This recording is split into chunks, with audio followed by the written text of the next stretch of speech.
Nick's mum had a 1979 beige Morris Marina estate with brown velour interior. Innumerable teddy bears must have sacrificed their pouch to cover those seats, but the car had one redeeming feature. It had a tow bar fitted. Happily, Nick had passed his driving test, so again I had an employee with access to motive power that wasn't two-wheeled only.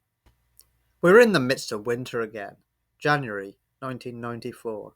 The hiatus between arriving at work, frozen to the marrow, and getting the stove burning well enough so that you could actually flex your fingers was becoming tedious. An intervention was needed. Caravans were a moot point. Father was dead against a caravan setting a wheel on the property. Foolhardy as it may now sound, I figure the new tactic was just to buy one and time its arrival to be whilst everyone was out might be the best play. A call had come in for me to go down by the river and have a look at some dying motorbikes at a property. On my arrival, standing on the driveway was a little touring caravan, festooned with a large "For Sale £250" notice on the cardboard sheet. I wandered around it whilst the owner fetched the shed keys to show me the motorbikes.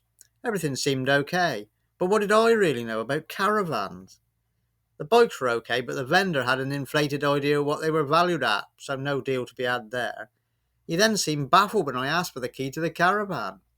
It didn't smell or look damp inside, and the interior was clean with all the equipment in working order. With a sudden rush of blood to my head, I made an offer of £200, and we eventually agreed on £220. This on the proviso that it was okay to collect it at short notice, any time within the following fortnight. The next Sunday afternoon, my parents were taking Gran out on some sort of misery trip, I forget where, and Nick had been alerted to the need for him and his mother's Morris to duly arrive outside our house about 10 minutes after my parents departed.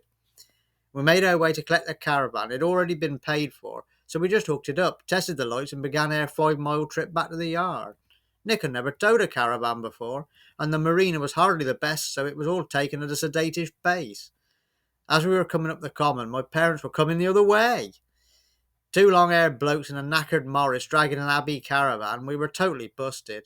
I found out later they had taken Gran home early due to her feeling queasy. Nick pulled onto the yard drive for us to uncouple and rolled it into the place down the slope, but that was wild icy. We got it ensconced, though. Amazingly, my father had not spun the car round and come back ranting and raving. Instead, he waited until I showed up for my evening meal to explain to me where I'd gone wrong in life. I informed them both that it wasn't for living in, but merely an office for the business.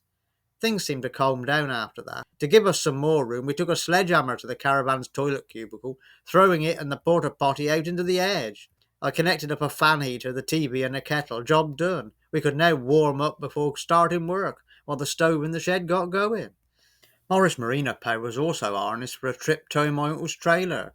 This outing was to buy a couple of Yamaha RD80LCs from a customer who was short of funds. Nick and I found the place okay, and a lad of similar age to us, along with 3 sniggering pals, greeted us as we pulled up.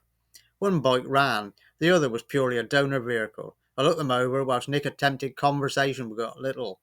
Seemed these guys found our long hair and leather jackets humorous for reasons best known to themselves. I turned on dealer mode and haggled the price to where I felt comfortable. We loaded the bikes in the trailer and I tied them down ready for the trip back. I had miscalculated how much cash I would need when I set out, so it was £50 light. No issues, we just popped to the cash point in the local town and came back. The mistake I had made was leaving the trailer with the chucklers whilst I went and got the money. I paid up, shook the vendor's hand, clutching the paperwork, climbed into the Morris and left for home. An hour or so later, back at the yard, after unloading was done, Nick was about to try starting the complete Yamaha, but I asked if he had checked the water in the rad. He had not, so went to do so. "Quick, look at this shit," he shouted to me. We both peered inside the radiator and was amazed to see gravel. Around the petrol tank filler, some grains of sand betrayed what had been tipped in there, and on undoing the oil filler bung, pebbles amongst the clutch workings were clearly visible. Sand was also in with a 2-stroke oil. Seems our sniggering chums had thought the price a bit low, decided on sabotage as recompense. Thankfully, our spot in this saved the day, but if Nick had started the bike, it would have been scrap.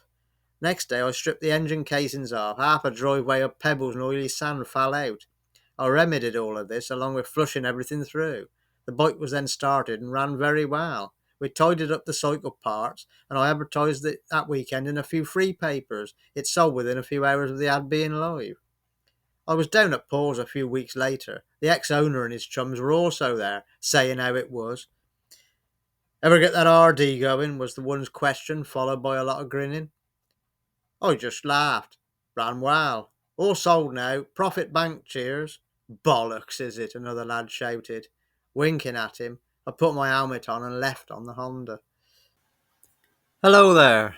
Thank you for watching my video. If you enjoyed this, made you smile, please subscribe and also share. It's really appreciated. Take care.